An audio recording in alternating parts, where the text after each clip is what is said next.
हमारे पास बहुत सारी क्वेरीज आती हैं कि हमें हार्ट अटैक होने वाला है, इसको हम कैसे पहचानें, क्या लक्षण होते हैं इसके, कैसे हम पता लगा सकते हैं कि हमारे को कोई ब्लॉकेज तो नहीं है आर्टरीज के अंदर। इसको पहचानने के बहुत ही सिंपल टेस्ट हैं जो हर व्यक्ति को कराना चाहिए। मैं तो कहूंगा आज के सिनेरियो में जब हार्ट अटैक इतना कॉमन हो चुका है तो मेरी रिकमेंडेशन यही है, जिसको भी चलने में सांस फूलती हो या शुगर हो या ब्लड प्रेशर हो या स्मोकिंग करता हो, स्ट्रेस बहुत ज्यादा हो, तो उसका रूटीन कार्डियक चेकअप होना चाहिए। उन रूटीन कार्डियक चेकअप में जैसे कि हम लोग कराते हैं ईसीजी, एक बेसलाइन टेस्ट है, उसके बाद हम लोग इको कराते हैं, या फिर ट्रेडमिल टेस्ट। ट्रेडमिल टेस्ट में हम लोग पेशेंट को ट्रेडमिल पे वॉक कराते हैं, साथ में ईसीजी करते जाते हैं। तो अगर किसी भी पेशेंट के हार्ट की नसों में ब्लॉकेज आ रहा है तो ट्रेडमिल करने पे कुछ चेंजेस आने लग जाते हैं ईसीजी में, जिसे हम लोग डायग्नोज कर सकते हैं कि इस पेशेंट को ऑलरेडी ब्लॉकेज है, जिससे कि वो फर्दर ट्रीटमेंट और उसका मैनेजमेंट कर सकता है। आजकल एक और बहुत अच्छा डायग्नोस्टिक टूल हमारे पास आ चुका है जिसे कहते हैं CT angiography. CT angiography is a very good test जो हमें बताता है कि आर्टरीज में कितने % ब्लॉकेज है। यंग लोगों को जिसमें थोड़ा सा भी दिक्कत हो, सीने में दर्द हो या और ईसीजी को नॉर्मल आ रहा है, तो उन पेशेंट को हम रिकमेंड करते हैं कि वो सीटी एंजियोग्राफी कराएं। सीटी एंजियोग्राफी में ब्लॉकेज का परसेंटेज पता लग जाता है, कितनी आर्टरीज में ब्लॉकेज है ये पता लग जाता है, जिसके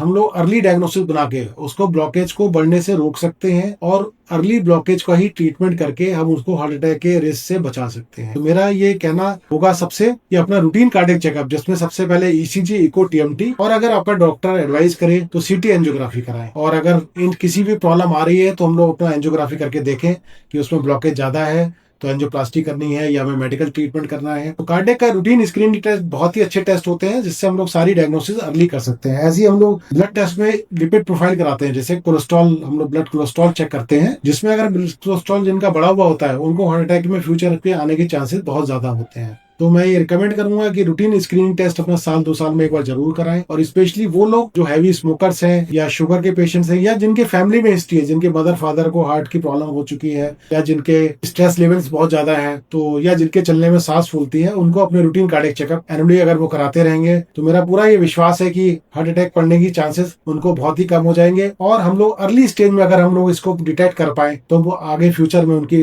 बहुत सारी प्रॉब्लम्स को सॉल्व कर सकते हैं।